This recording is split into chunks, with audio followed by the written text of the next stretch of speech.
Hey, what's up guys? This video is in response to the Innocence of Muslims video trailer, and I just wanted to discuss different topics that have been brought up about this movie and why it's so controversial.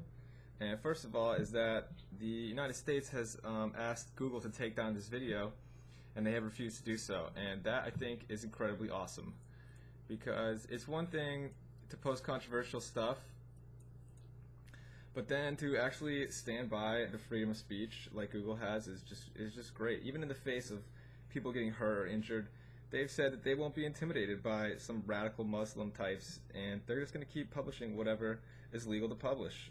It's not porn, it's not a freaking snuff killing video, so it's totally legit, and I think it's a hilarious video.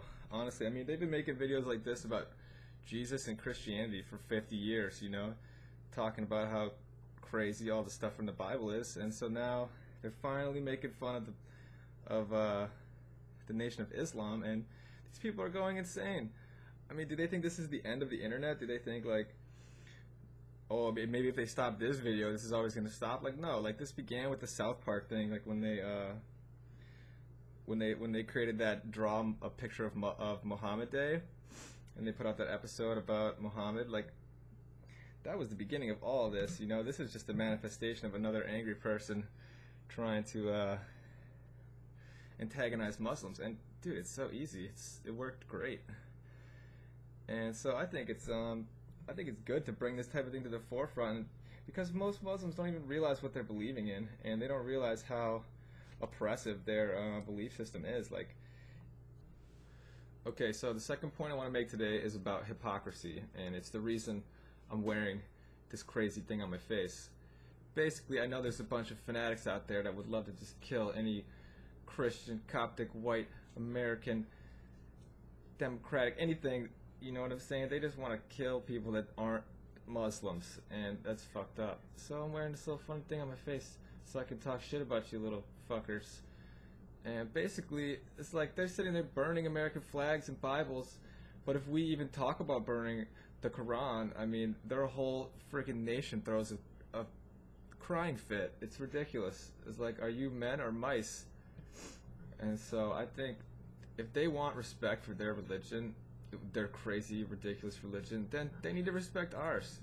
And like, I see all these videos on YouTube of women wearing the niqab, and they're like, I wear it because I want to wear it. I wear it because nobody's making me wear this. Rah, rah, rah. But obviously that's fucking bullshit, because who wants to wear a black hat on their head all the time for no fucking reason? It makes absolutely no sense whatsoever. Like, you want to go to the beach with that thing on? Do you want to go to school? You want to go to work? You want to, like, drive in a car with the windows down with your freaking black scarf on your face? I mean, give me a break, dude.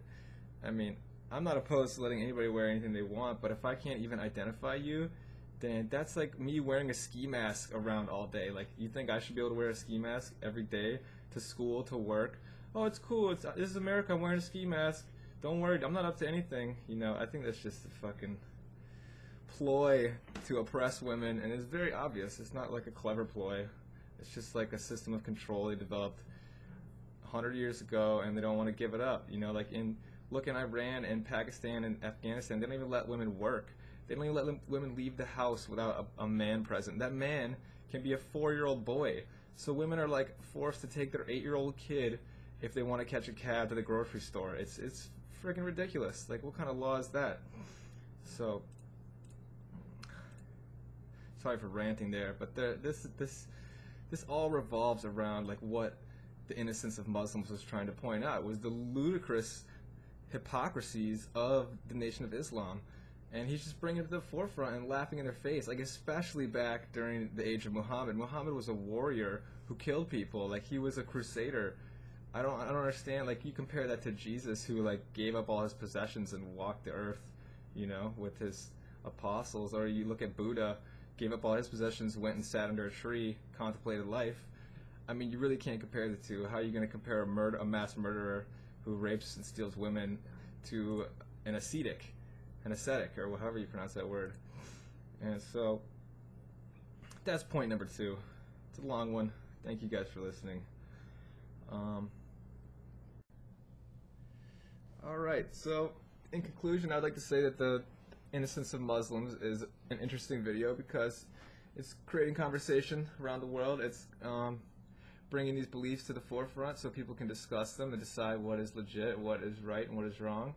And I think it's great for the world to sort of shine a flashlight on the Nation of Islam and the Quran and see what Muhammad really did do back in the day, back in the 600s or so when he lived. And I think it's great for us all to talk about that.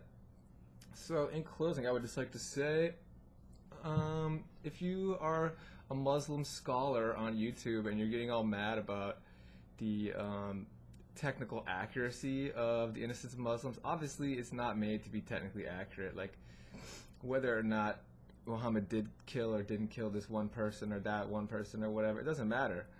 Okay, he's pointing to the fact that lots of people killed back then in those days, and Muhammad is no exception. He was just banging other people's wives and stuff. And so he's a hypocrite, dude, just like their entire religion is based on. So if you're a Muslim and you're mad at me, I would just like to say, fuck you and your crazy thoughts. You are only a Muslim because you were born a Muslim and raised by Nazi Muslims. Like, if you had been born in a box and then raised until the age of 18 or 21, and then shown a Bible and a Quran and a whole bunch of different books, do you think you would choose the Quran? Do you really think you would choose the Quran? The one that makes the least amount of sense? I mean, come on, ask yourself that when you go to sleep at night, Muslim people. Thank you for your time.